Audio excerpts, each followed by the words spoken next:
අද අපි rice cooker එකේ රසම රස ලාව කේක් එකක් හදමු. අවශ්‍ය වෙන්නේ බිත්තර දෙකක්, බිත්තර දෙක මික්සි එකකින් මේ ආකාරයට ගසන්න. ඊට පස්සේ ඩාර්ක් චොක්ලට් ග්‍රෑම් 100ක් අවශ්‍යයි. ඒක බොයිල් වෙන්න තියන්න ඉස්සෙල්ලා. ඊට පස්සේ මේ බිත්තර දෙකට සීනි ග්‍රෑම් 40ක් දාලා හොඳින් මික්ස් කරන්න. ඊට පස්සේ පිටි ග්‍රෑම් 40ක්, ඒකට බේකින් පවුඩර් හැඳි කාලක් දාලා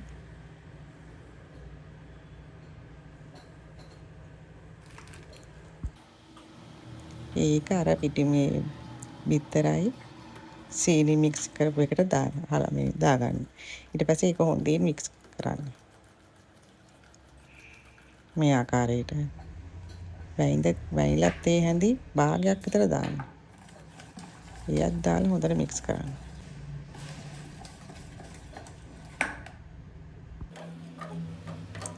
බොයිල් වෙන්න තියපු ඩාර්ක් චොක්ලට් ටික දිය වෙනාට පස්සේ ඒකට දාන්න බටර් ග්‍රෑම් 40ක්.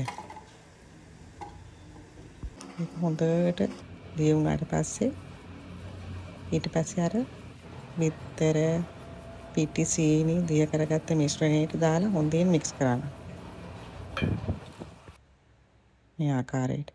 ඊට පස්සේ මෙන්න මේ ආකාරයට අක් කරලා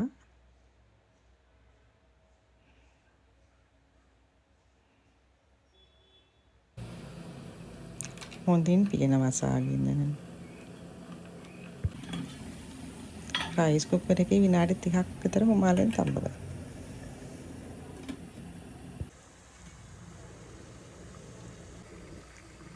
විනාඩි 30කට පස්සේ අරගෙන මේ ආකාරයට අරලා බලන්න. විනාඩි 30ක් වෙනකොට හොඳට තැම්බිලා තියෙනවා. අවශ්‍ය ගන්නට.